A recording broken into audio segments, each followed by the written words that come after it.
Chapter 36. As soon as we reckoned everybody was asleep that night, we went down the lightning rod and shut ourselves up in the lean-to and got out our pile of foxfire and went to work. We cleared everything out of the way, about 4 or 5 foot along the middle of the bottom log. Tom said he was right behind Jim's bed now, and we'd dig in under it, and when we got through there couldn't nobody in the cabin ever know there was any hole there, because Jim's counterpin hung down most to the ground, and you'd have to raise it up and look under to see the hole. So we dug and dug with the case knives till most midnight, and then we was dog-tired and our hands was blistered, and yet you couldn't see we'd done anything hardly. At last I says, "This ain't no 37-year job, this is a 38-year job, Tom Sawyer." He never said nothing, but he sighed, and pretty soon he stopped digging, and then for a good little while I knowed that he was thinking. Then he says, "It ain't no use, Huck, it ain't a-going to work. If we was prisoners it would, because then we'd have as many years as we wanted, and no hurry, and we wouldn't get but a few minutes to dig, every day, while they was changing watches, and so our hands wouldn't get blistered. And we could keep it up right along, year in and year out, and do it right, and the way it ought to be done. But we can't fool along, we got to rush. We ain't got no time to spare. If we was to put in another night this way, we'd have to knock off for a week to let our hands get well, couldn't touch a case knife with them sooner." "Well then, what we going to do, Tom?" "I'll tell you. It ain't right, and it ain't moral, and I wouldn't like it to get out, but there ain't only just the one way we got to dig him out with the picks, and let on its case knives." "Now you're talking," I says. "Your head gets leveler and leveler all the time, Tom Sawyer," I says. "Picks is the thing, moral or no moral, and as for me, I don't care shucks for the morality of it, nohow. When I start in to steal a nigger, or a watermelon, or a Sunday school book, I ain't no ways particular how it's done, so it's done. What I want is my nigger, or what I want is my watermelon. Or what I want is my Sunday school book, and if a pick's the handiest thing, that's the thing I'm a-going to dig that nigger or that watermelon or that Sunday school book out with, and I don't give a dead rat what the authorities thinks about it neuther." "Well," he says, "there's excuse for picks and letting on in a case like this. If it warn't so, I wouldn't approve of it, nor I wouldn't stand by and see the rules broke, because right is right and wrong is wrong. And a body ain't got no business doing wrong when he ain't ignorant and knows better. It might answer for you to dig Jim out with a pick, without any letting on, because you don't know no better, but it wouldn't for me, because I do know better. Gimme a case knife." He had his own by him, but I handed him mine. He flung it down and says, "Gimme a case knife." I didn't know just what to do, but then I thought. I scratched around amongst the old tools and got a pickaxe and give it to him, and he took it and went to work, and never said a word. He was always just that particular, full of principle. So then I got a shovel, and then we picked and shoveled, turnabout, and made the fur fly. We stuck to it about a half an hour, which was as long as we could stand up, but we had a good deal of a hole to show for it. When I got upstairs, I looked out at the window and see Tom doing his level best with the lightning rod, but he couldn't come it. His hands was so sore. At last he says, "It ain't no use, it can't be done. What you reckon I better do? Can't you think of no way?" "Yes," I says, "but I reckon it ain't regular. Come up the stairs and let on it's a lightning rod." So he done it. Next day Tom stole a pewter spoon and a brass candlestick in the house for to make some pens for Jim out of, and 6 tallow candles, and I hung around the nigger cabins and laid for a chance, and stole 3 tin plates. Tom says it wasn't enough, but I said nobody wouldn't ever see the plates that Jim throwed out, because they'd fall in the dog fennel and Jimson weeds under the window hole, then we could tote them back, and he could use them over again. So Tom was satisfied. Then he says, "Now, the thing to study out is how to get the things to Jim. Take them in through the hole," I says, "when we get it done." He only just looked scornful and said something about nobody ever heard of such an idiotic idea, and then he went to studying. By and by he said he had ciphered out 2 or 3 ways, but there warn't no need to decide on any of them yet. Said we'd got to post Jim first. That night we went down the lightning rod a little after 10 and took one of the candles along and listened under the window hole and heard Jim snoring, so we pitched it in and it didn't wake him. Then we whirled in with the pick and shovel, and in about 2 hours and a half the job was done. We crept in under Jim's bed and into the cabin and pawed around and found the candle and lit it and stood over Jim a while and found him looking hearty and healthy, and then we woke him up gentle and gradual. He was so glad to see us he most cried and called us honey and all the pet names he could think of, and was for having us hunt up a cold chisel to cut the chain off of his leg with right away, and clearing out without losing any time. But Tommy showed him how unregular it would be, and sat down and told him all about our plans and how we could alter them in a minute any time there was an alarm, and not to be the least afraid, because we would see he got away, sure. So Jim, he said it was all right, and we sat there and talked over old times a while, and then Tom asked a lot of questions, and when Jim told him Uncle Silas come in every day or two to pray with him, and Aunt Sally come in to see if he was comfortable and had plenty to eat. And both of them was kind as they could be, Tom says. Now I know how to fix it. We'll send you some things by them. I said, don't do nothing of the kind. It's one of the most jackass ideas I ever struck, but he never paid no attention to me, went right on. It was his way when he'd got his plans set. So he told Jim how we'd have to smuggle in the rope ladder pie and other large things by Nat, the nigger that fed him, and he must be on the lookout and not be surprised, and not let Nat see him open them, and we would put small things in Uncle's coat pockets, and he must steal them out. And we would tie things to Aunt's apron strings or put them in her apron pocket, if we got a chance, and told him what they would be and what they was for, and told him how to keep a journal on the shirt with his blood and all that. He told him everything. Jim, he couldn't see no sense in the most of it, but he allowed we was white folks and knowed better than him, so he was satisfied, and said he would do it all, just as Tom said. Jim had plenty corn cob pipes and tobacco, so we had a right down good sociable time. Then we crawled out through the hole, and so home to bed with hands that looked like they'd been chawed. Tom was in high spirits. He said it was the best fun he ever had in his life, and the most intellectual, and said if he only could see his way to it, we would keep it up all the rest of our lives and leave Jim to our children to get out. For he believed Jim would come to like it better and better the more he got used to it. He said that in that way it could be strung out to as much as 80 a year, and would be the best time on record. And he said it would make us all celebrated that had a hand in it. In the morning we went out to the woodpile and chopped up the brass candlestick into handy sizes, and Tom put them and the pewter spoon in his pocket. Then we went to the nigger cabins, and while I got Nat's notice off, Tom shoved a piece of candlestick into the middle of a corn pone that was in Jim's pan, and we went along with Nat to see how it would work, and it just worked noble. When Jim bit into it, it most mashed all his teeth out. And there warn't ever anything could have worked better. Tom said so himself. Jim, he never let on but what it was only just a piece of rock or something like that that's always getting into bread, you know, but after that he never bit into nothing but what he jabbed his fork into it in 3 or 4 places first.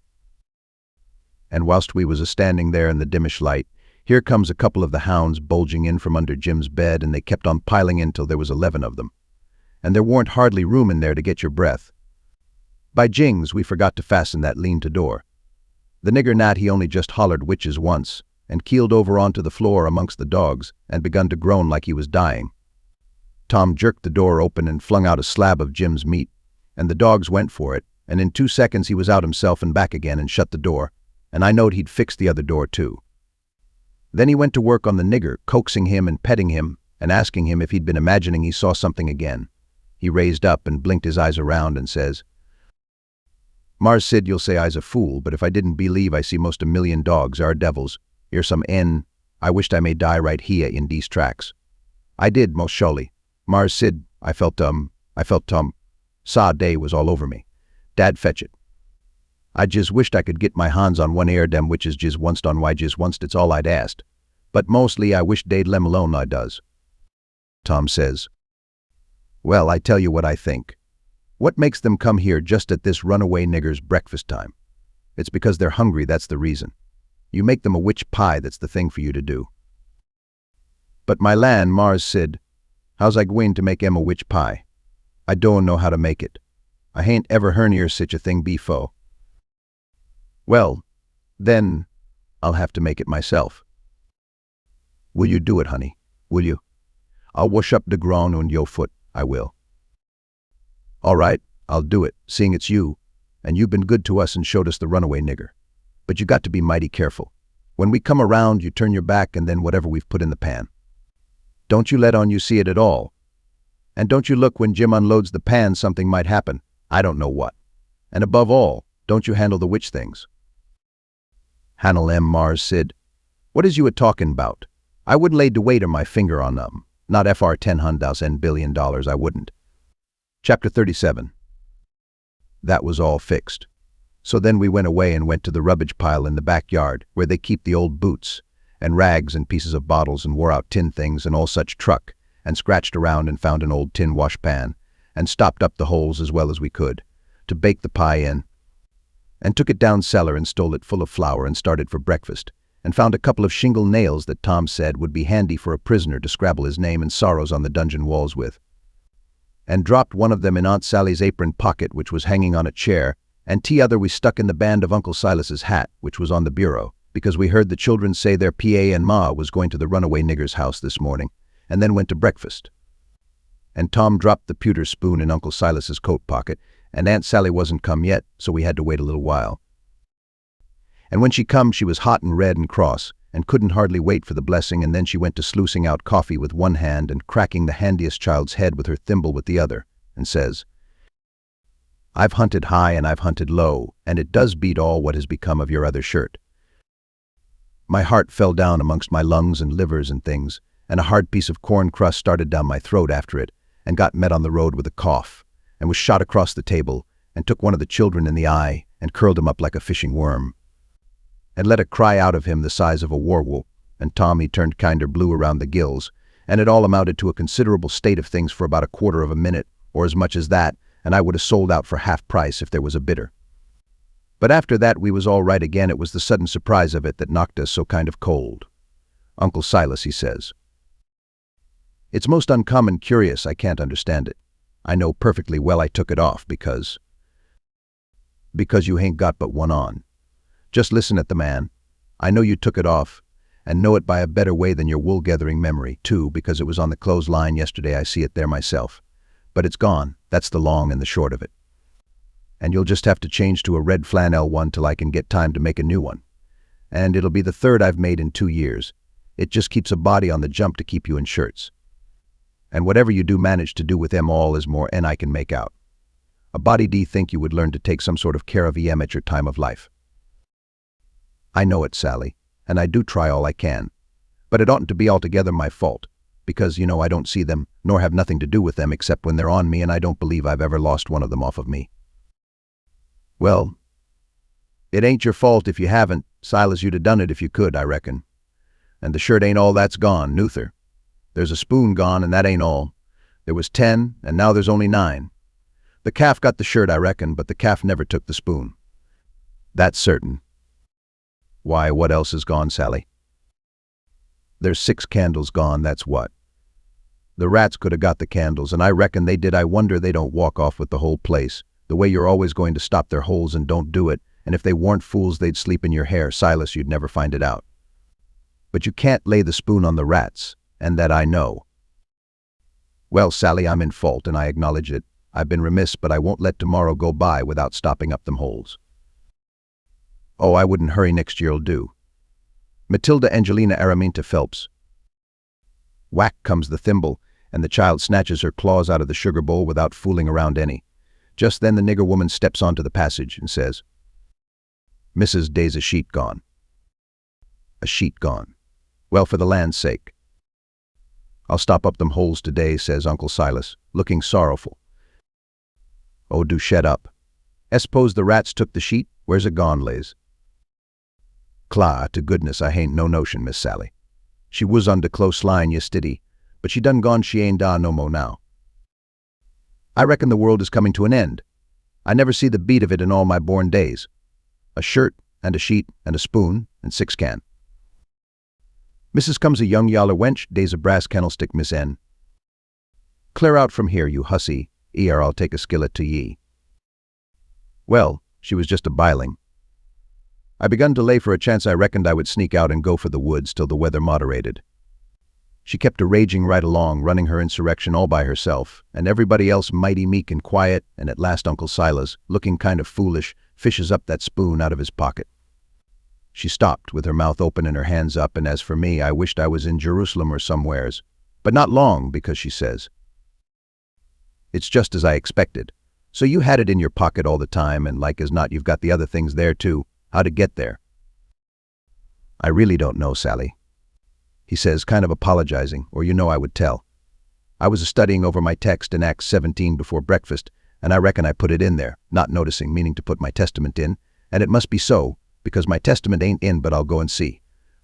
And if the testament is where I had it, I'll know I didn't put it in, and that will show that I laid the testament down and took up the spoon and—" Oh, for the land's sake, give a body a rest.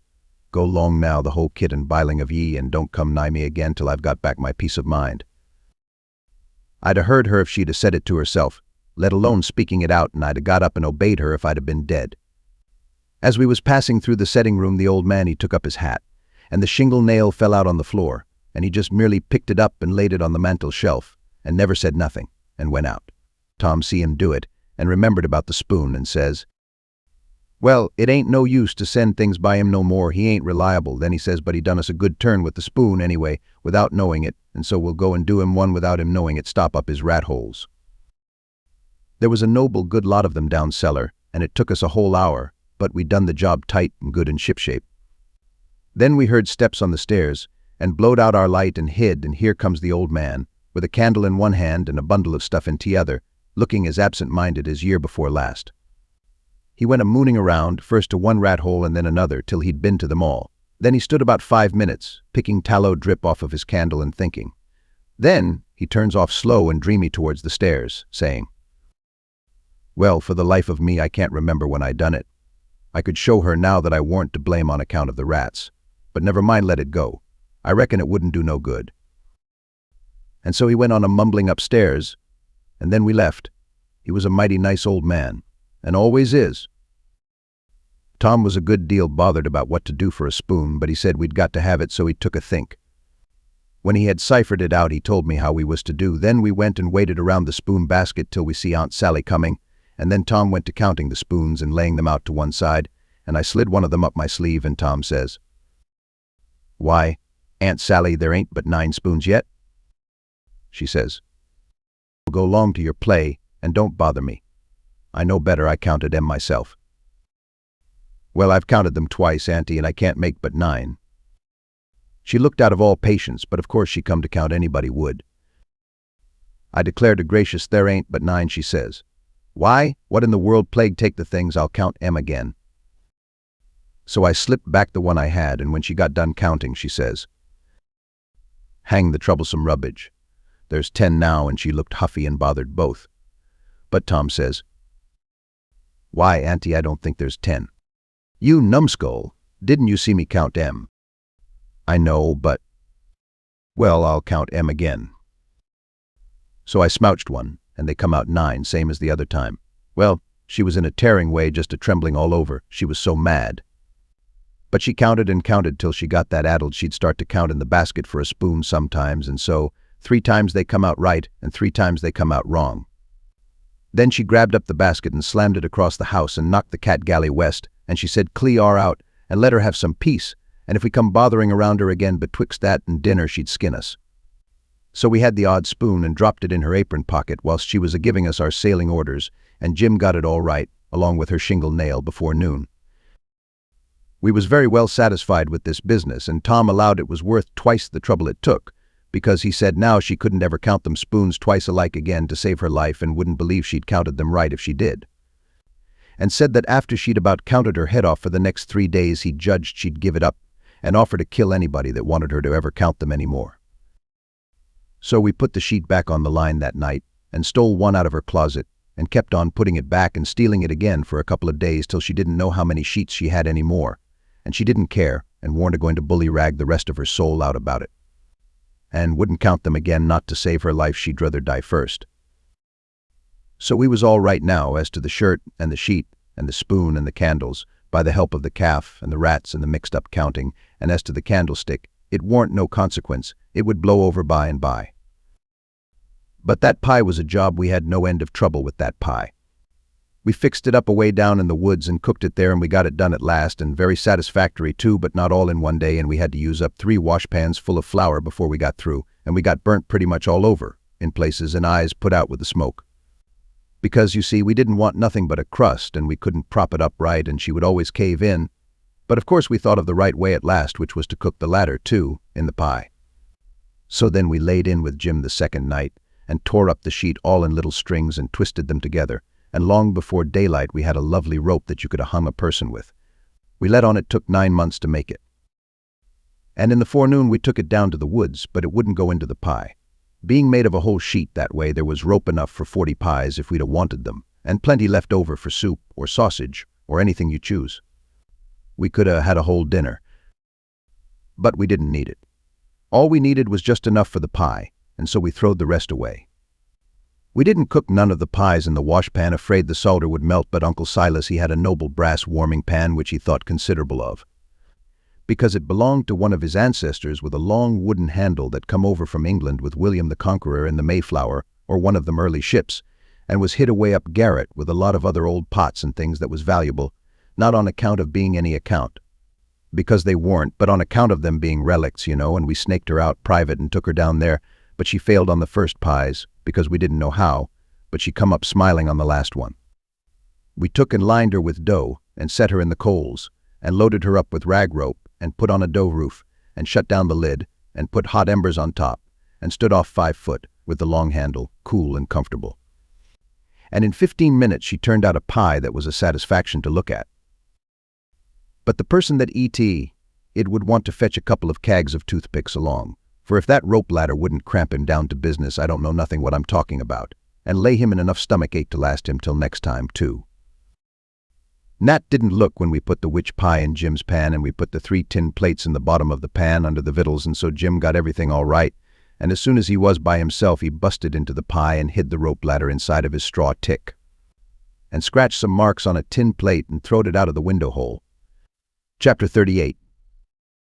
Making them pens was a distressed, tough job, and so was the saw, and Jim allowed the inscription was going to be the toughest of all.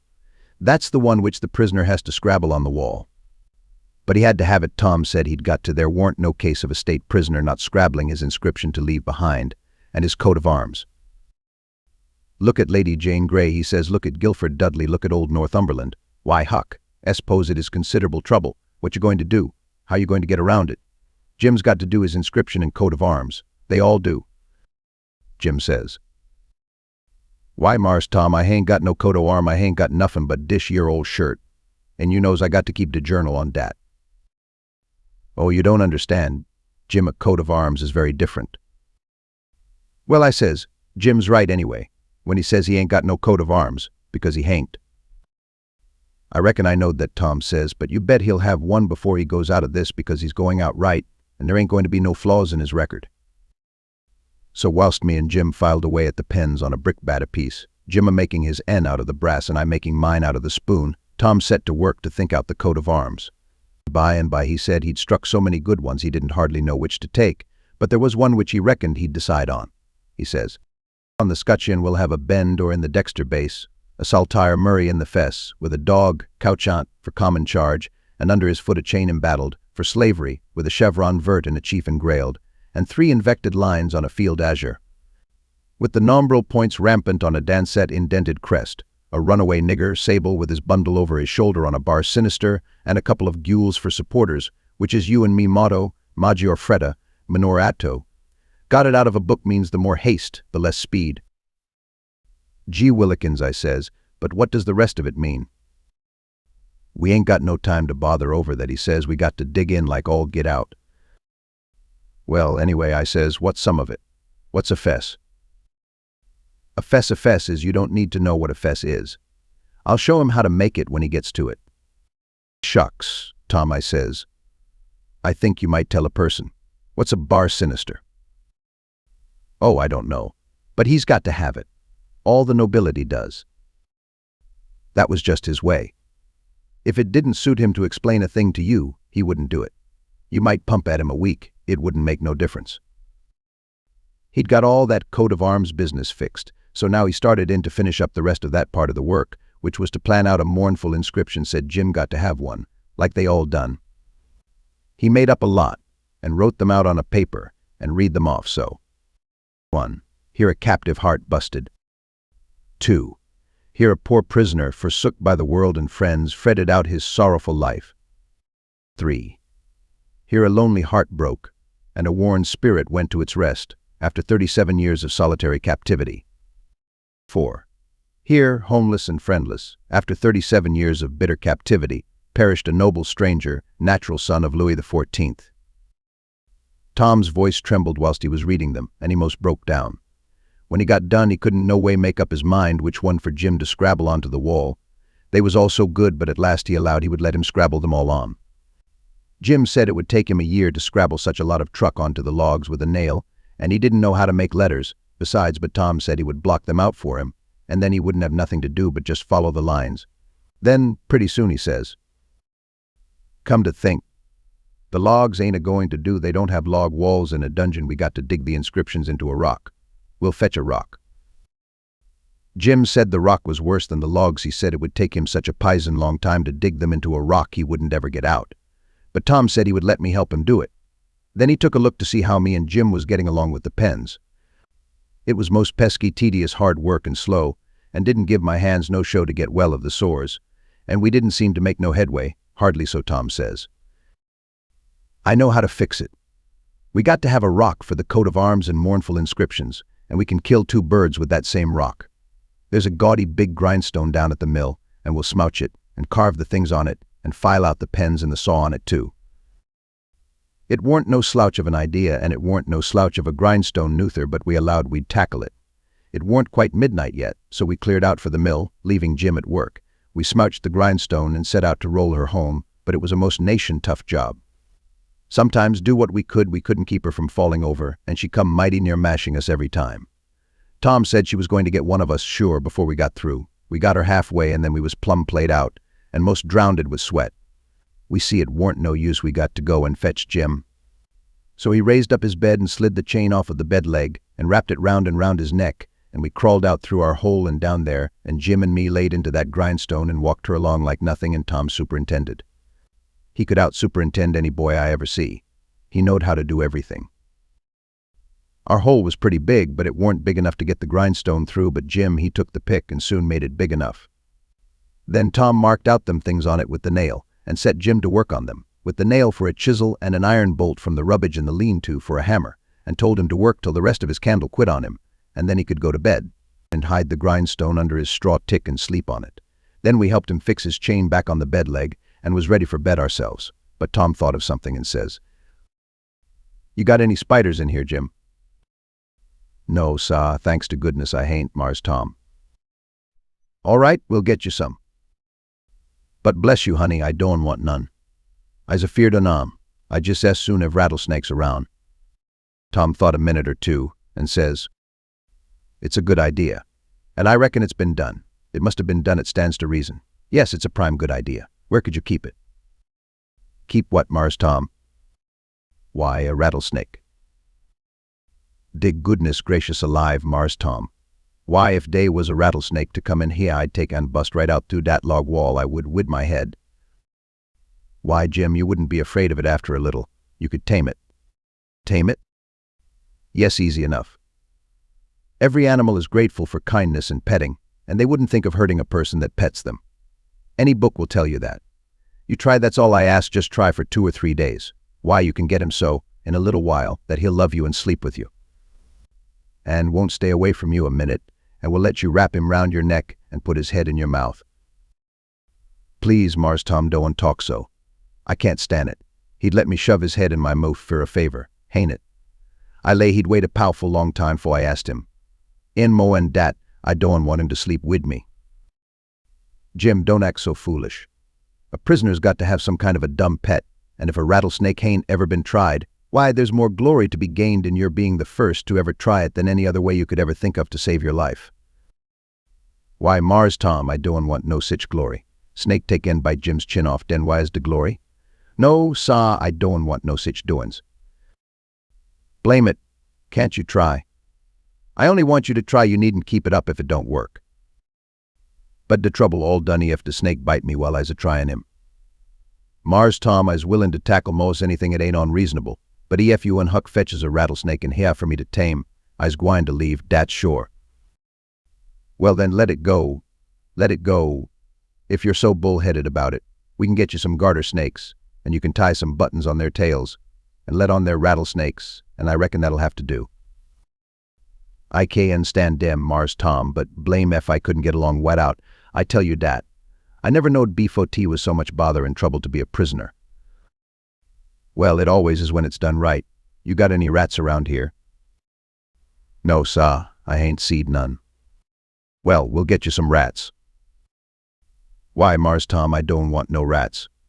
Days de dad blam need his creatures disturb a body and rustle round over him and bite his feet when he's trying to sleep I ever see. No saw, gimme giarter snakes, I's got to have em, but don't gimme no rats I hain't got no use for scasely. But Jim, you got to have em, they all do. So don't make no more fuss about it. Prisoners ain't ever without rats. There ain't no instance of it. And they train them, and pet them, and learn them tricks. And they get to be as sociable as flies. But you got to play music to them. You got anything to play music on? I ain't got nothing but a combs and a piece o' paper, and a juice harp, but I reckon they wouldn't take no stock in a juice harp. Yes, they would. They don't care what kind of music 'tis. A Jew's harp's plenty good enough for a rat. All animals like music in a prison, they dote on it. Especially painful music, and you can't get no other kind out of a Jew's harp. It always interests them. They come out to see what's the matter with you. Yes, you're all right, you're fixed very well. You want to set on your bed nights before you go to sleep, and early in the mornings, and play your Jew's harp. Play The Last Link Is Broken It. That's the thing that'll scoop a rat quicker than anything else, and when you've played about 2 minutes you'll see all the rats and the snakes and spiders and things begin to feel worried about you and come. And they'll just fairly swarm over you, and have a noble good time. Yes, they will, I reckon, Mars Tom, but what kind of airtime is Jim havin'? Blessed if I kin see the pint, but I'll do it if I got to. I reckon I better keep the animals satisfied and not have no trouble in the house. Tom waited to think it over and see if there wasn't nothing else, and pretty soon he says, "Oh, there's one thing I forgot. Could you raise a flower here, do you reckon?" "I don't know, but maybe I could, Mars Tom, but it's tolerable dark in here, and I ain't got no use for no flower nohow, and she'd be a powerful sight o' trouble." "Well, you try it anyway. Some other prisoners has done it." "One ear dem big cat-tail-looking mullein stalks would grow in here, Mars Tom, I reckon, but she wouldn't be worth half the trouble she'd cost." "Don't you believe it. We'll fetch you a little one, and you plant it in the corner over there and raise it. And don't call it mullein, call it pitiola, that's its right name when it's in a prison. And you want to water it with your tears." "Why, I got plenty spring water, Mars Tom." "You don't want spring water, you want to water it with your tears. It's the way they always do." "Why, Mars Tom, I lay I kin raise one ear dem mullein stalks twisty wid spring water whiles another man's a start en one wid tears."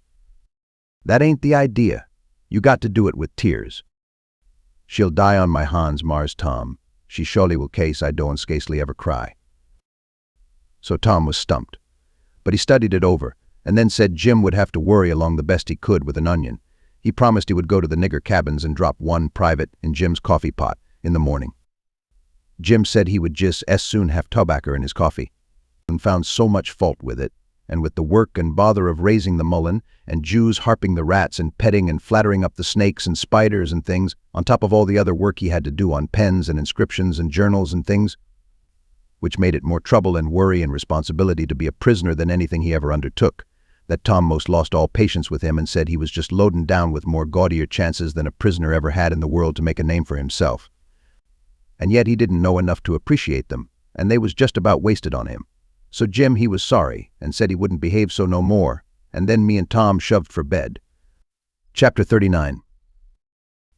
In the morning we went up to the village, and bought a wire rat trap and fetched it down, and unstopped the best rat hole, and in about an hour we had 15 of the bulliest kind of ones, and then we took it, and put it in a safe place under Aunt Sally's bed. But while we was gone for spiders, little Thomas Franklin Benjamin Jefferson Alexander Phelps found it there, and opened the door of it to see if the rats would come out, and they did, and Aunt Sally she come in, and when we got back she was a-standing on top of the bed raising Cain. And the rats was doing what they could to keep off the dull times for her. So she took and dusted us both with the hickory, and we was as much as 2 hours catching another 15 or 16, drat that meddlesome cub, and they warn't the likeliest neuther, because the first haul was the pick of the flock. I never see a likelier lot of rats than what that first haul was. We got a splendid stock of sorted spiders and bugs and frogs and caterpillars and one thing or another, and we like to got a hornet's nest, but we didn't. The family was at home. We didn't give it right up, but stayed with them as long as we could, because we allowed we'd tire them out or they'd got to tire us out, and they done it. Then we got alicampane and rubbed on the places and was pretty near all right again, but couldn't set down convenient. And so we went for the snakes and grabbed a couple of dozen garters and house snakes and put them in a bag and put it in our room, and by that time it was supper time, and a rattling good honest day's work and hungry. Oh no, I reckon not. And there warn't a blessed snake up there when we went back. We didn't half tie the sack, and they worked out somehow and left. But it didn't matter much, because they was still on the premises somewheres. So we judged we could get some of them again. No, there warn't no real scarcity of snakes about the house for a considerable spell. You'd see them dripping from the rafters in places every now and then, and they generally landed in your plate or down the back of your neck, and most of the time where you didn't want them.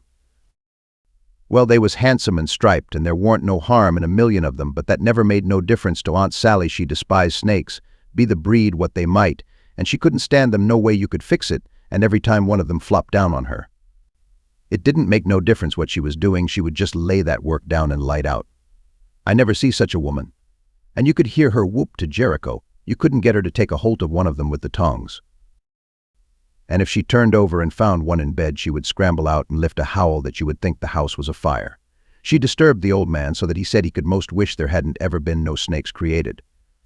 Why, after every last snake had been gone clear out of the house for as much as a week, Aunt Sally warn't over it, yet she warn't near over it when she was setting thinking about something. You could touch her on the back of her neck with a feather and she would jump right out of her stockings.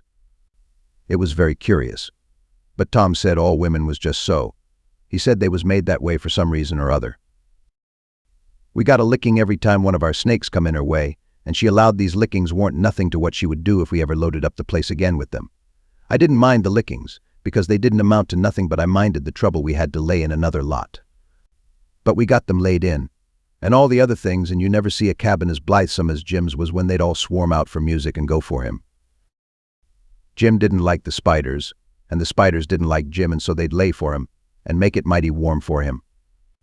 And he said that between the rats and the snakes and the grindstone there warn't no room in bed for him, scasely, and when there was, a body couldn't sleep. It was so lively, and it was always lively, he said, because they never all slept at one time but took turnabout. So when the snakes was asleep, the rats was on deck, and when the rats turned in, the snakes come on watch, so he always had one gang under him, in his way, and t'other gang having a circus over him, and if he got up to hunt a new place, the spiders would take a chance at him as he crossed over. He said if he ever got out this time, he would never be a prisoner again, not for a salary. Well, by the end of 3 weeks, everything was in pretty good shape. The shirt was sent in early in a pie, and every time a rat bit Jim, he would get up and write a little in his journal. Whilst the ink was fresh, the pens was made. The inscriptions and so on was all carved on the grindstone. The bed leg was sawed in two, and we had eat up the sawdust. And it give us a most amazing stomach ache. We reckoned we was all going to die, but didn't. It was the most undigestible sawdust I ever see, and Tom said the same. But as I was saying, we'd got all the work done now at last, and we was all pretty much fagged out too, but mainly Jim. The old man had wrote a couple of times to the plantation below Orleans to come and get their runaway nigger, but hadn't got no answer, because there warn't no such plantation, so he allowed he would advertise Jim in the St. Louis and New Orleans papers. And when he mentioned the St. Louis ones, it give me the cold shivers, and I see we hadn't no time to lose. So Tom said, now for the anonymous letters. What's them, I says. Warnings to the people that something is up. Sometimes it's done one way, sometimes another, but there's always somebody spying around that gives notice to the governor of the castle. When Louis XVI was going to light out of the Tuileries, a servant girl done it. It's a very good way. And so is the anonymous letters. We'll use them both. And it's usual for the prisoner's mother to change clothes with him, and she stays in, and he slides out in her clothes. We'll do that too. But looky here, Tom, what do we want to warn anybody for that something's up? Let them find it out for themselves, it's their lookout. Yes, I know, but you can't depend on them. It's the way they've acted from the very start, left us to do everything. They're so confiding and mullet-headed they don't take notice of nothing at all. So if we don't give them notice, there won't be nobody nor nothing to interfere with us. And so after all our hard work and trouble, this escape'll go off perfectly flat, won't amount to nothing, won't be nothing to it. Well, as for me, Tom, that's the way I'd like. Shucks, he says, and looked disgusted. So I says, but I ain't going to make no complaint. Any way that suits you suits me. What you going to do about the servant girl? You'll be her. You slide in the middle of the night and hook that yaller girl's frock.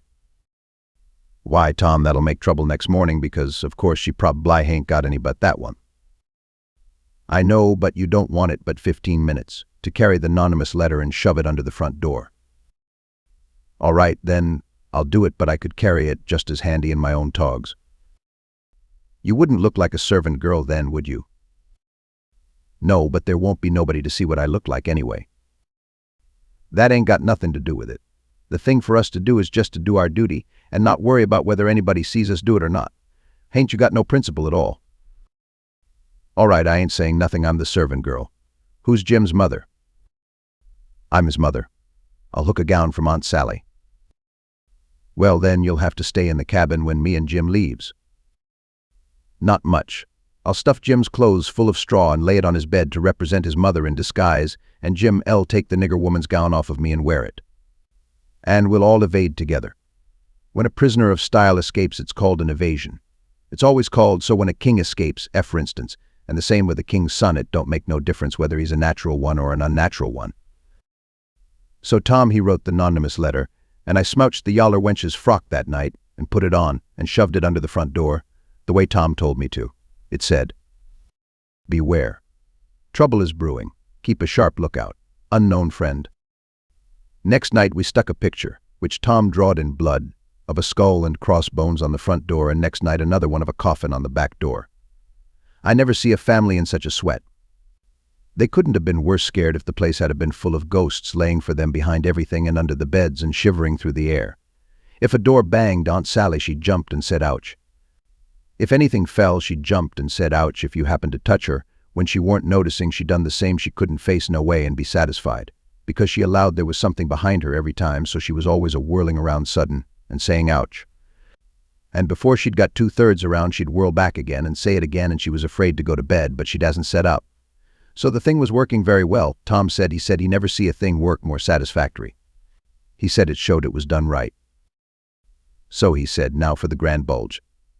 So the very next morning at the streak of dawn, we got another letter ready and was wondering what we better do with it, because we heard them say at supper they was going to have a nigger on watch at both doors all night. Tom, he went down the lightning rod to spy around, and the nigger at the back door was asleep, and he stuck it in the back of his neck and come back. This letter said, "Don't betray me. I wish to be your friend. There is a desperate gang of cutthroats from over in the Indian Territory going to steal your runaway nigger tonight, and they have been trying to scare you so as you will stay in the house and not bother them. I am one of the gang, but have got religion and wish to quit it and lead an honest life again, and will betray the hellish design. They will sneak down from northards, along the fence, at midnight exact, with a false key, and go in the nigger's cabin to get him. I am to be off a piece and blow a tin horn if I see any danger, but stead of that I will baa like a sheep soon as they get in and not blow at all. Then whilst they are getting his chains loose, you slip there and lock them in and can kill them at your leisure. Don't do anything but just the way I am telling you. If you do, they will suspicion something and raise whoop jamboree-hoo. I do not wish any reward but to know I have done the right thing. Unknown friend." Chapter 40. We was feeling pretty good after breakfast, and took my canoe and went over the river a-fishing with a lunch, and had a good time, and took a look at the raft and found her all right, and got home late to supper. And found them in such a sweat and worry they didn't know which end they was standing on, and made us go right off to bed the minute we was done supper, and wouldn't tell us what the trouble was, and never let on a word about the new letter, but didn't need to, because we knowed as much about it as anybody did. And as soon as we was half upstairs and her back was turned, we slid for the cellar cupboard and loaded up a good lunch and took it up to our room and went to bed, and got up about 11:30. And Tom put on Aunt Sally's dress that he stole and was going to start with the lunch, but says, "Where's the butter?" "I laid out a hunk of it," I says, "on a piece of a corn pone." "Well, you left it laid out, then it ain't here." "We can get along without it," I says. "We can get along with it too," he says, "just you slide down cellar and fetch it, and then mosey right down the lightning rod and come along. I'll go and stuff the straw into Jim's clothes to represent his mother in disguise, and be ready to baa like a sheep and shove soon as you get there." So out he went, and down cellar went I. The hunk of butter, big as a person's fist, was where I had left it, so I took up the slab of corn pone with it on, and blowed out my light, and started upstairs very stealthy, and got up to the main floor all right. But here comes Aunt Sally with a candle, and I clapped the truck in my hat, and clapped my hat on my head, and the next second she see me and she says, "You been down cellar?" "Yes'm." "What you been doing down there?" "Nothing." "Nothing." "No." "Well then, what possessed you to go down there this time of night?" I don't know him. You don't know? Don't answer me that way.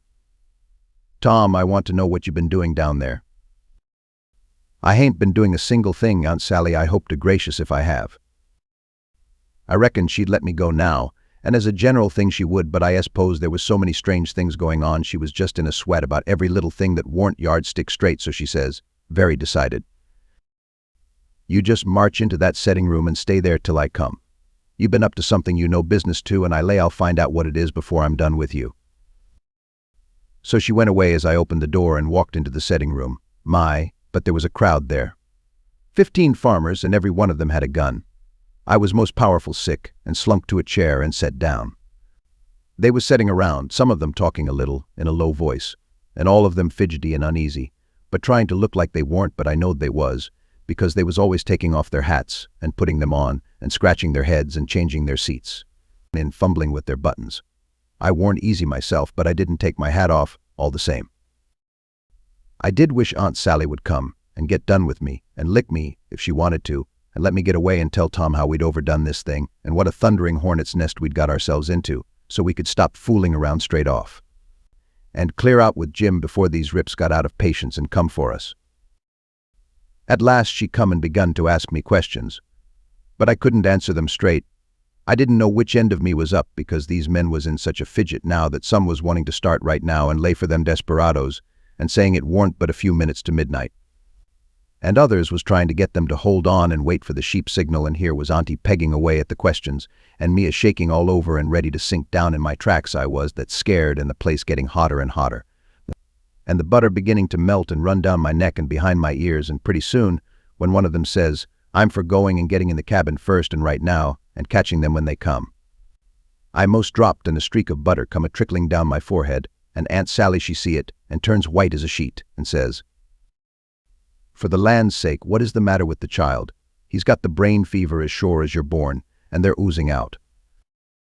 And everybody runs to see, and she snatches off my hat, and out comes the bread and what was left of the butter, and she grabbed me and hugged me and says, "Oh, what a turn you did give me, and how glad and grateful I am it ain't no worse, for luck's against us, and it never rains but it pours, and when I see that truck I thought we'd lost you, for I knowed by the color and all it was just like your brains would be if dear.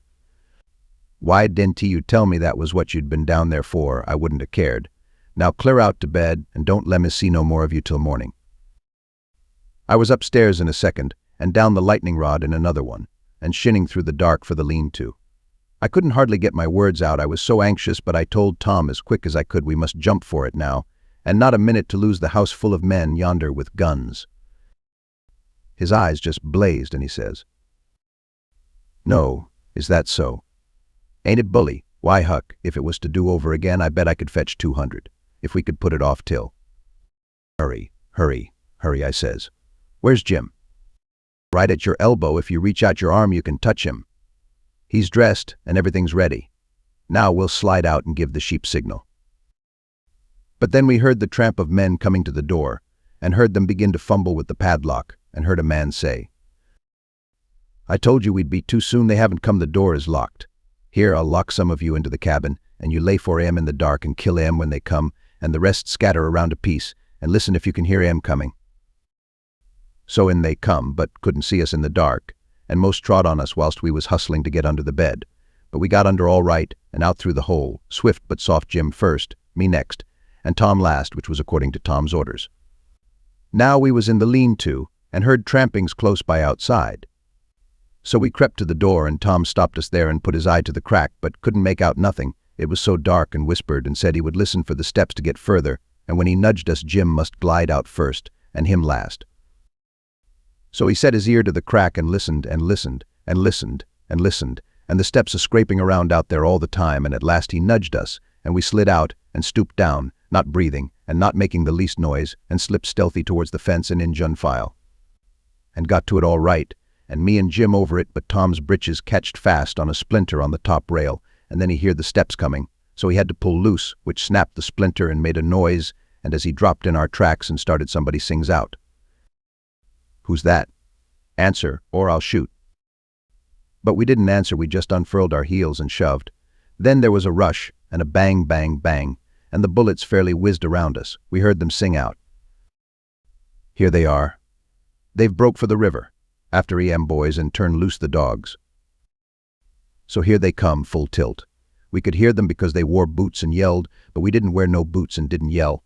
We was in the path to the mill, and when they got pretty close on to us, we dodged into the bush and let them go by, and then dropped in behind them. They'd had all the dogs shut up so they wouldn't scare off the robbers, but by this time somebody had let them loose. And here they come, making powwow enough for 1,000,000, but they was our dogs, so we stopped in our tracks till they catched up, and when they see it warn't nobody but us.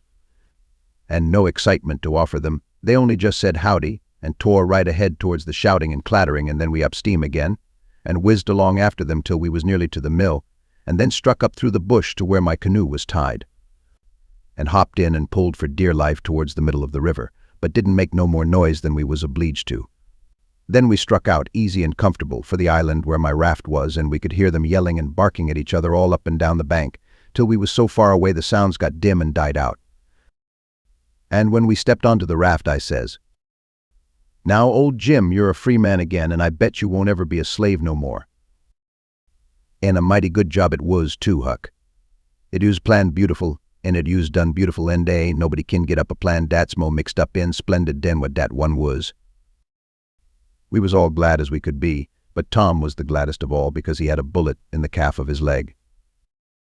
When me and Jim heard that we didn't feel so brash as what we did before, it was hurting him considerable and bleeding, so we laid him in the wigwam and tore up one of the Duke's shirts for to bandage him, but he says, "Give me the rags, I can do it myself. Don't stop now, don't fool around here," and the evasion booming along so handsome man the sweeps and set her loose. Boys, we done it elegant. Deed we did. I wish we'd 'a' had the handling of Louis XVI. There wouldn't have been no son of St. Louis. Send to heaven wrote down in his biography, no, sir. We'd 'a' whooped him over the border, that's what we'd 'a' done with him, and done it just as slick as nothing at all, too. Man, the sweeps, man, the sweeps. But me and Jim was consulting and thinking. And after we'd thought a minute, I says, "Say it, Jim." So he says, "Well, den, dis is de way it looked to me, Huck. If it was him dat you's being sought free and one of de boys was to get shot, would he say, 'Go on in, save me, ne mind bout a Dr. Fr. to save dis one is dat like Mars Tom Sawyer?' Would he say dat? You bet he wouldn't. Well, den, is Jim Junie to say it? No, sa I doan budge a step out and displaced out a doctor, not if it's 40 year. I knowed he was white inside, and I reckoned he'd say what he did say, so it was all right now, and I told Tom I was a-going for a doctor. He raised considerable row about it, but me and Jim stuck to it and wouldn't budge, so he was for crawling out and setting the raft loose himself, but we wouldn't let him. Then he give us a piece of his mind, but it didn't do no good. So when he sees me getting the canoe ready, he says, "Well then, if you're bound to go, I'll tell you the way to do when you get to the village. Shut the door and blindfold the doctor tight and fast, and make him swear to be silent as the grave, and put a purse full of gold in his hand. And then take and lead him all around the back alleys and everywheres in the dark, and then fetch him here in the canoe, in a roundabout way amongst the islands, and search him and take his chalk away from him, and don't give it back to him till you get him back to the village. Or else he will chalk this raft so he can find it again. It's the way they all do." So I said I would, and left, and Jim was to hide in the woods when he see the doctor coming till he was gone again. Chapter 41. The doctor was an old man, a very nice, kind-looking old man when I got him up. I told him me and my brother was over on Spanish Island hunting yesterday afternoon and camped on a piece of a raft we found, and about midnight he must have kicked his gun in his dreams, for it went off and shot him in the leg. And we wanted him to go over there and fix it and not say nothing about it, nor let anybody know, because we wanted to come home this evening and surprise the folks. "Who is your folks?" he says. "The Phelpses, down yonder." "Oh," he says. And after a minute he says, "How'd you say he got shot?" "He had a dream," I says, "and it shot him." "Singular dream," he says. So he lit up his lantern and got his saddlebags, and we started. But when he sees the canoe, he didn't like the look of her, said she was big enough for one but didn't look pretty safe for two. I says, "Oh, you needn't be afeard, sir. She carried the three of us easy enough." "What three?" "Why, me and Sid and the guns, that's what I mean." "Oh," he says. But he put his foot on the gunwale and rocked her, and shook his head and said he reckoned he'd look around for a bigger one. But they was all locked and chained, so he took my canoe and said for me to wait till he come back, or I could hunt around further, or maybe I better go down home and get them ready for the surprise if I wanted to. But I said I didn't, so I told him just how to find the raft, and then he started. I struck an idea pretty soon. I says to myself, s'posen he can't fix that leg just in 3 shakes of a sheep's tail, as the saying is. S'posen it takes him 3 or 4 days? What are we going to do? Lay around there till he lets the cat out of the bag? No, sir, I know what I'll do. I'll wait, and when he comes back, if he says he's got to go any more, I'll get down there too. If I swim, and we'll take and tie him, and keep him, and shove out down the river, and when Tom's done with him, we'll give him what it's worth, or all we got, and then let him get ashore. So then I crept into a lumber pile to get some sleep, and next time I waked up the sun was away up over my head. I shot out and went for the doctor's house, but they told me he'd gone away in the night some time or other, and warn't back yet. Well, thinks I, that looks powerful bad for Tom, and I'll dig out for the island right off. So away I shoved and turned the corner and nearly rammed my head into Uncle Silas's stomach. He says, "Why, Tom, where you been all this time, you rascal?" "I hain't been nowheres," I says, "only just hunting for the runaway nigger, me and Sid." "Why, wherever did you go?" he says. "Your aunt's been mighty uneasy." "She needn't," I says, "because we was all right. We followed the men and the dogs, but they outrun us, and we lost them, but we thought we heard them on the water, so we got a canoe and took out after them and crossed over, but couldn't find nothing of them. So we cruised along up shore till we got kind of tired and beat out and tied up the canoe and went to sleep, and never waked up till about an hour ago. Then we paddled over here to hear the news, and Sid's at the post office to see what he can hear. And I'm a-branching out to get something to eat for us, and then we're going home." So then we went to the post office to get Sid, but just as I suspicioned, he weren't there, so the old man, he got a letter out of the office, and we waited a while longer, but Sid didn't come, so the old man said, "Come along, let Sid foot it home or canoe it." When he got done fooling around, but we would ride. I couldn't get him to let me stay and wait for Sid, and he said there warn't no use in it, and I must come along and let Aunt Sally see we was all right. When we got home, Aunt Sally was that glad to see me she laughed and cried both, and hugged me, and give me one of them lickings of hern that don't amount to shucks, and said she'd serve Sid the same when he come. And the place was plumb full of farmers and farmers' wives, to dinner, and such another clack a body never heard. Old Mrs. Hotchkiss was the worst, her tongue was a-going all the time. She says, "Well, Sister Phelps, I've ransacked that air cabin over, and I believe the nigger was crazy. I says to Sister Damrell, didn't I, Sister Damrell? S.A. he's crazy, S.A. Them's the very words I said. You all hearn me, he's crazy, S.A. Everything shows it, S.A. Look at that air grindstone, S.S.O. Want to tell me any critter tease in his right mind, S.A. going to scrabble all them crazy things onto a grindstone, S.A.? Here sich a person busted his heart in here, so pegged along for 37 year, and all that natural son o' Louis somebody. And sich everlast rubbage. He's plumb crazy. S.S. It's what I says in the fust place. It's what I says in the middle. And it's what I says last and all the time. The nigger's crazy, S. Nebuchadnezzar, S.S.A. And look at that air ladder made out rags. Sister Hotchkiss says old Mrs. Damrell, what in the name o' goodness could he ever want of? The very words I was a-sayin' no longer ago at the end this minute to Sister Utterback, and she'll tell you so herself. She, look at that air rag ladder, she, N.S.A. Yes, look at it, S.S.O. What could he a wanted of it, S.A.? She, Sister Hotchkiss, she. But how in the nation they ever get that grindstone in there anyway? N who dug that air hole? N who? My very words, Brer Penrod. I was a-sayin', pass that air sasser o' lasses, won't ye, eh? I was a-sayin' to Sister Dunlap just this minute, how did they get that grindstone in there, S.O.? Without help, mind you, without help. Thars were 'tis. Don't tell me, S.O., there was help, S.O. And there was a plenty help, too. S.O., there's been a dozen of help in that nigger. And I lay I'd skin every last nigger on this place, but I'd find out who done it, S.O., and moreover, S.O. Hezekiah. A dozen, says you. 40 couldn't have done everything that's been done. Look at them case knife saws and things, how tedious they've been made. Look at that bed leg sawed off with M. A week's work for 6 men. Look at that nigger made out straw on the bed, and look at.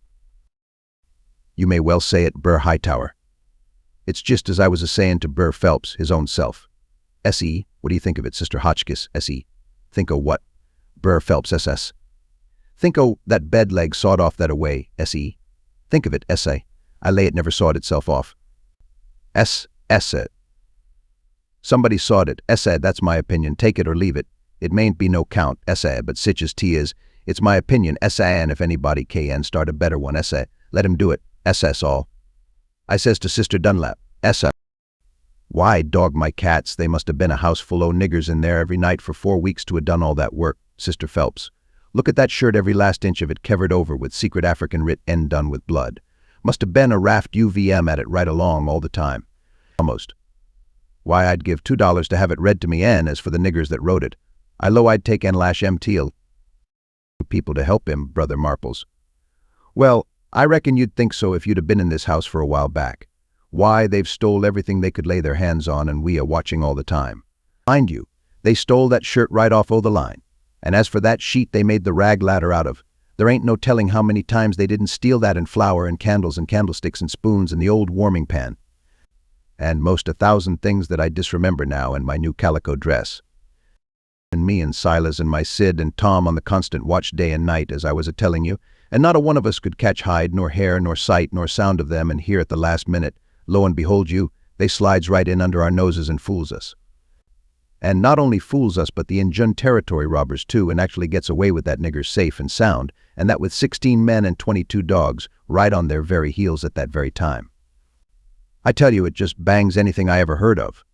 Why, spirits couldn't have done better and been no smarter. And I reckon they must have been spirits, because you know our dogs, and there ain't no better well. Them dogs never even got on the track of 'em once. You explain that to me if you can, any of you. Well, it does beat. Laws alive, I never. So help me, I wouldn't a-be. House thieves as well as. Goodness gracious sakes. I'd have been afeared to live in sich a.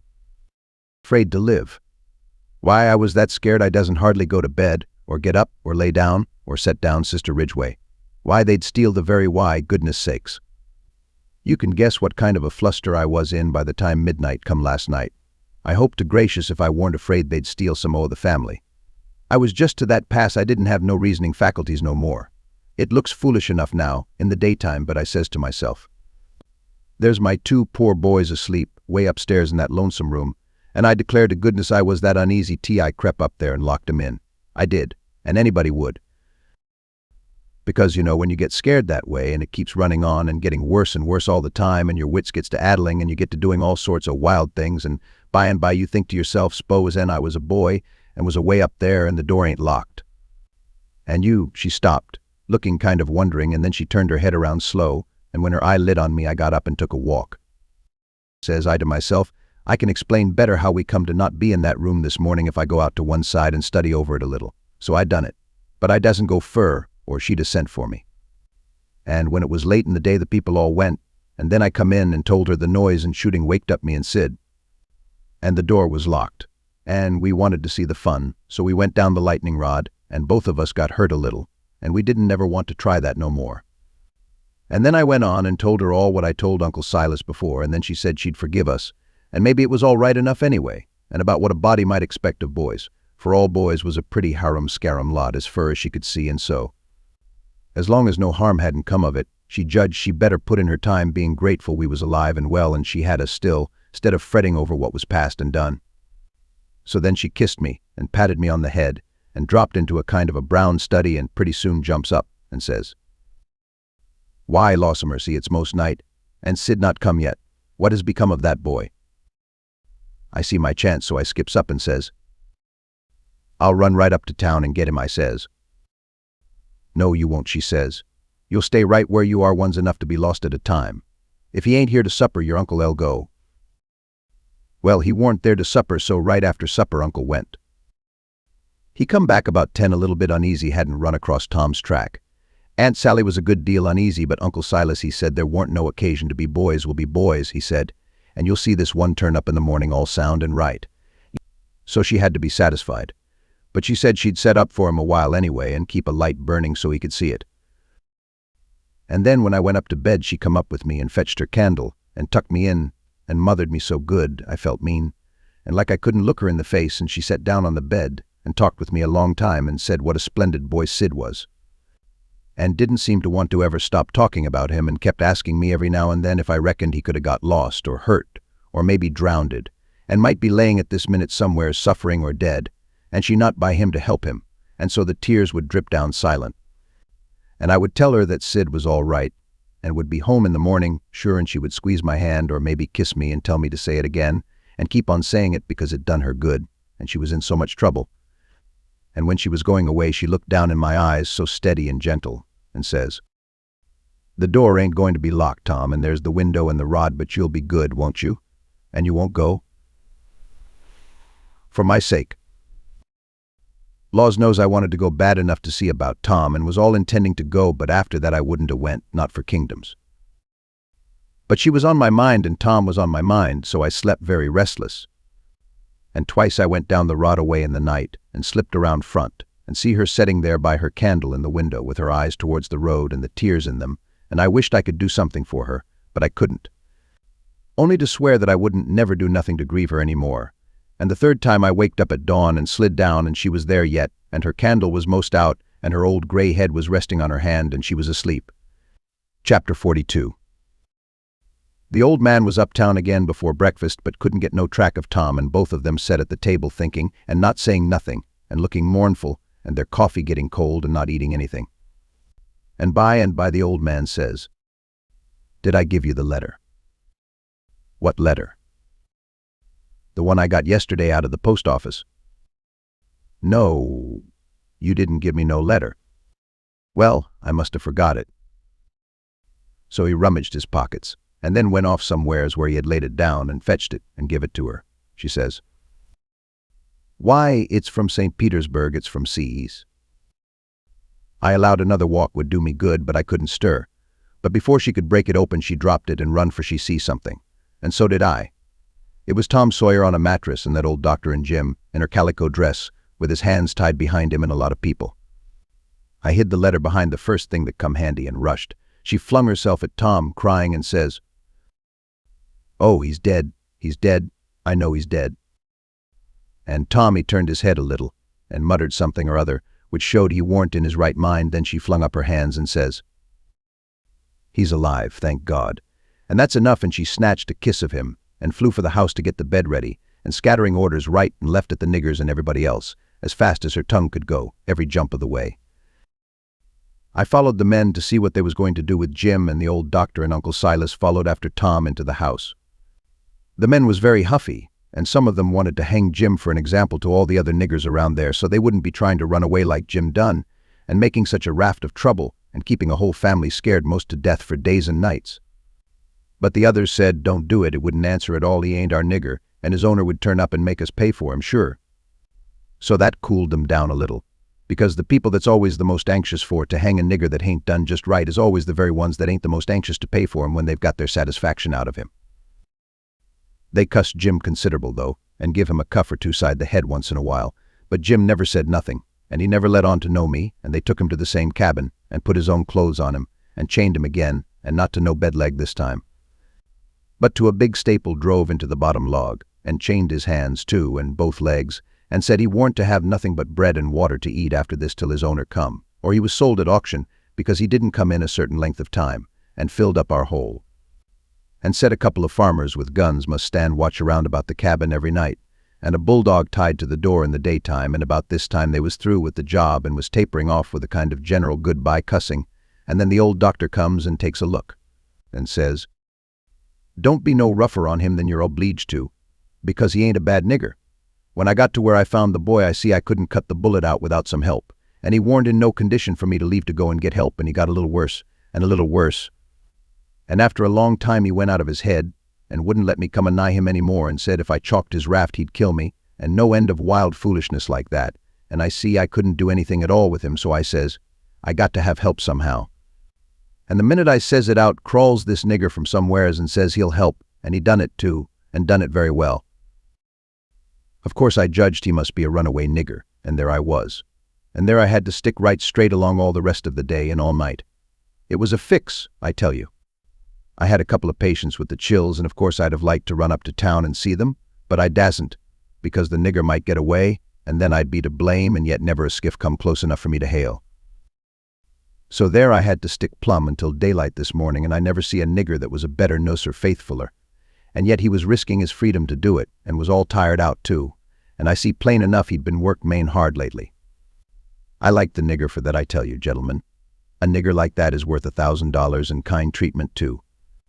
I had everything I needed, and the boy was doing as well there as he would have done at home better, maybe, because it was so quiet, but there I was, with both of them on my hands, and there I had to stick till about dawn this morning. Then some men in a skiff come by.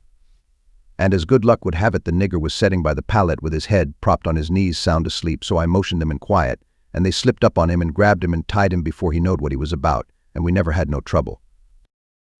And the boy being in a kind of a flighty sleep too, we muffled the oars and hitched the raft on, and towed her over very nice and quiet, and the nigger never made the least row, nor said a word from the start. He ain't no bad nigger, gentlemen, that's what I think about him. Somebody says, "Well, it sounds very good, doctor," I'm obliged to say.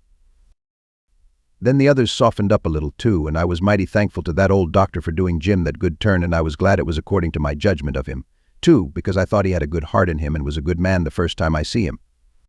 Then they all agreed that Jim had acted very well and was deserving to have some notice took of it and reward, so every one of them promised right out and hearty that they wouldn't cuss him no more. Then they come out and locked him up. I hoped they was going to say he could have one or two of the chains took off, because they was rotten heavy, or could have meat and greens with his bread and water, but they didn't think of it, and I reckoned it warn't best for me to mix in. But I judged I'd get the doctor's yarn to Aunt Sally somehow or other as soon as I'd got through the breakers that was laying just ahead of me, explanations, I mean, of how I forgot to mention about Sid being shot when I was telling how him and me put in that dratted night paddling around hunting the runaway nigger. But I had plenty time. Aunt Sally, she stuck to the sick room all day and all night, and every time I see Uncle Silas mooning around, I dodged him. Next morning I heard Tom was a good deal better, and they said Aunt Sally was gone to get a nap. So I slips to the sick room, and if I found him awake, I reckoned we could put up a yarn for the family that would wash. But he was sleeping, and sleeping very peaceful, too, and pale, not fire-faced the way he was when he come. So I sat down and laid for him to wake. In about half an hour Aunt Sally comes gliding in, and there I was, up a stump again. She motioned me to be still, and sat down by me, and begun to whisper, and said we could all be joyful now, because all the symptoms was first rate, and he'd been sleeping like that for ever so long, and looking better and peacefuller all the time, and 10 to 1 he'd wake up in his right mind. So we sat there watching, and by he stirs a bit, and opened his eyes very natural, and takes a look, and says, "Hello, why, I'm at home. How's that? Where's the raft?" "It's all right," I says. "And Jim?" "The same," I says, but couldn't say it pretty brash. But he never noticed, but says, "Good, splendid. Now we're all right and safe. Did you tell Auntie?" I was going to say yes, but she chipped in and says about what, Sid? "Why, about the way the whole thing was done." "What whole thing?" "Why, the whole thing. There ain't but one how we set the runaway nigger free, me and Tom." "Good land. Set the run, what is the child talking about? Dear out of his head again." "No, I ain't out of my head, I know all what I'm talking about. We did set him free, me and Tom. We laid out to do it, and we done it. And we done it elegant, too. He'd got a start, and she never checked him up, just set and stared and stared and stared, and let him clip along, and I see it warn't no use for me to put in. Why, Auntie, it cost us a power of work, weeks of it, hours and hours, every night, whilst you was all asleep.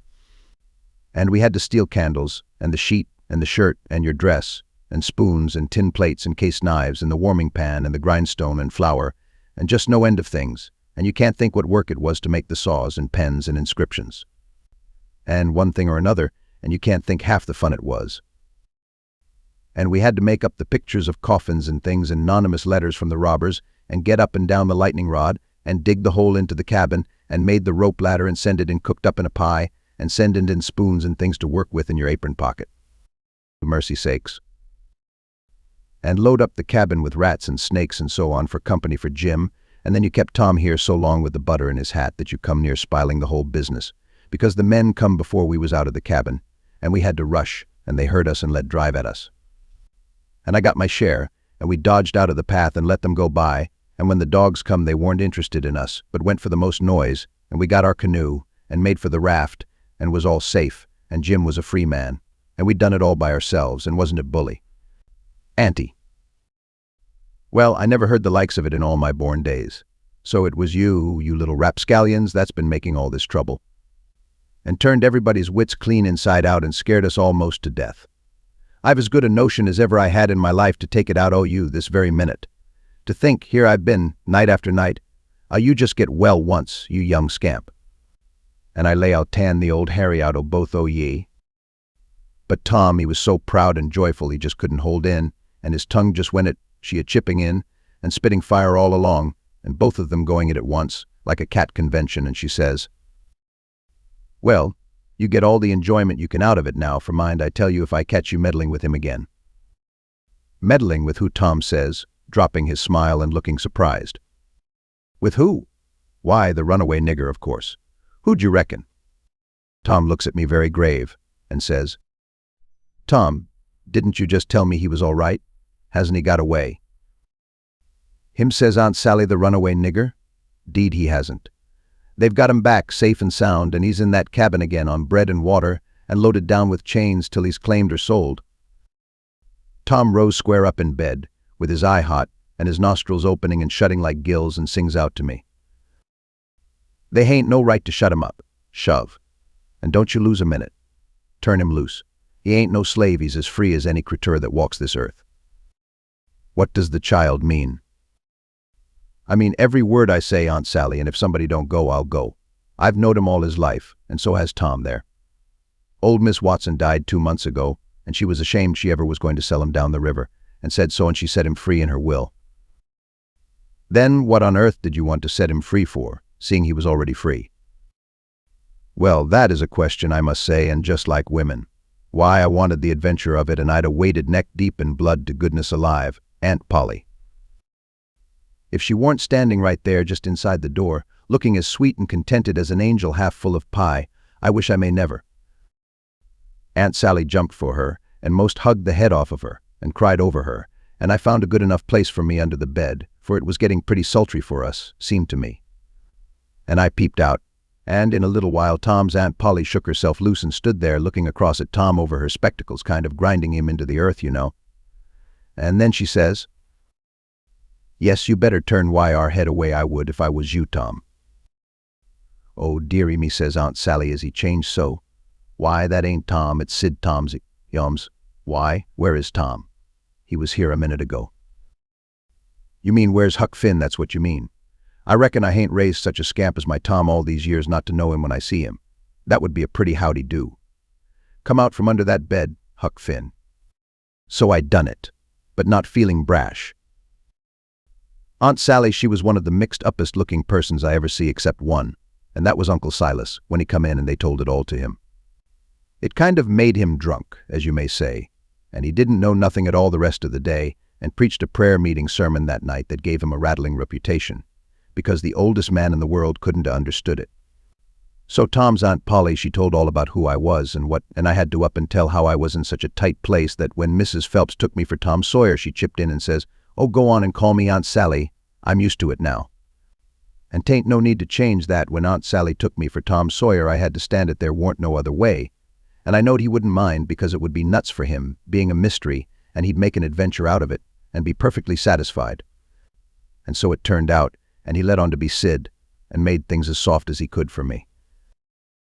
And his Aunt Polly, she said Tom was right about old Miss Watson setting Jim free in her will, and so, sure enough, Tom Sawyer had gone and took all that trouble and bother to set a free nigger free. And I couldn't ever understand before, until that minute and that talk, how he could help a body set a nigger free with his bringing up. Well, Aunt Polly, she said that when Aunt Sally wrote to her that Tom and Sid had come all right and safe, she says to herself, "Look at that now, I might have expected it, letting him go off that way without anybody to watch him. So now I got to go in traps all the way down the river, 1100 mile, and find out what that creature is up to this time, as long as I couldn't seem to get any answer out of you about it." "Why, I never heard nothing from you," says Aunt Sally. "Well, I wonder. Why, I wrote you twice to ask you what you could mean by Sid being here." "Well, I never got him, sis."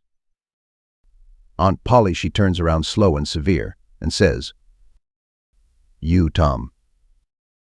Well, what he says, kind of pettish. "Don't you what me, you impudent thing, hand out them letters." "What letters?" them letters. I be bound if I have to take a holt of you, They're in the trunk. There, now, and they're just the same as they was when I got them out of the office. I hain't looked into them, I hain't touched them. But I knowed they'd make trouble, and I thought if you warned in no hurry, I'd Well, you do need skinning, there ain't no mistake about it. And I wrote another one to tell you I was coming, and I suppose he. No, it come yesterday, I hain't read it yet, but it's all right, I've got that one. I wanted to offer to bet $2 she hadn't, but I reckoned maybe it was just as safe to not to. So I never said nothing. Chapter the last. The first time I catched Tom private, I asked him what was his idea, time of the evasion, what it was he'd planned to do if the evasion worked all right, and he managed to set a nigger free that was already free before. And he said what he had planned in his head from the start, if we got Jim out all safe, was for us to run him down the river on the raft, and have adventures plumb to the mouth of the river, and then tell him about his being free and take him back up home on a steamboat, in style. And pay him for his lost time, and write word ahead and get out all the niggers around and have them waltz him into town with a torchlight procession and a brass band, and then he would be a hero, and so would we. But I reckoned it was about as well the way it was. We had Jim out of the chains in no time, and when Aunt Polly and Uncle Silas and Aunt Sally found out how good he helped the doctor nurse Tom, they made a heap of fuss over him and fixed him up prime and give him all he wanted to eat and a good time and nothing to do. And we had him up to the sick room and had a high talk, and Tom give Jim $40 for being prisoner for us so patient and doing it up so good, and Jim was pleased most to death and busted out and says, "Da now, Huck, what I tell you up da on Jackson Island. I told you I got a hairy brace, in what's de sign on it, and I told you I been rich once, and whiner to be rich again in it. It's come true, and here she is. Da, now, don't talk to me signs as signs, mine I tell you. And I know jiz as well that I use whiner be rich again as I's a standin' here this minute." And then Tommy talked along and says, "Le's all three slide out of here one of these nights and get an outfit, and go for howling adventures amongst the Injuns, over in the territory, for a couple of weeks or two," and I says, "All right, that suits me. But I ain't got no money for to buy the outfit, and I reckon I couldn't get none from home, because it's likely Pap's been back before now, and got it all away from Judge Thatcher and drunk it up." "No, he hain't," Tom says, "it's all there yet, $6,000 and more, and your Pap hain't ever been back since. Hadn't when I come away anyhow." Jim says, kind of solemn, "He ain't a-comin' back no mo', I says, "Why, Jim? Why, Jim?" "Nemun why, Huck, but he ain't comin' back no mo'." But I kept at him, so at last he says, "Don't you remember the house dat was float end down the river, and they was a man in da, kivered up, and I went in and unkivered him and didn't let you come in? Well, then you can get your money when you wants it, case dat was him." Tom's most well now, and got his bullet around his neck on a watch guard for a watch, and is always seeing what time it is, and so there ain't nothing more to write about, and I am rotten glad of it, because if I'd a knowed what a trouble it was to make a book, one wouldn't a tackled it. And ain't a-going to know more. But I reckon I got to light out for the territory ahead of the rest, because Aunt Sally, she's going to adopt me and civilize me, and I can't stand it. I've been there before. The end. Best audiobooks for free. Hope that you have enjoyed this production of Mark Twain's The Adventures of Huckleberry Finn. Please subscribe to our channel on YouTube and Rumble, as your subscription is the support we need to create more great free content.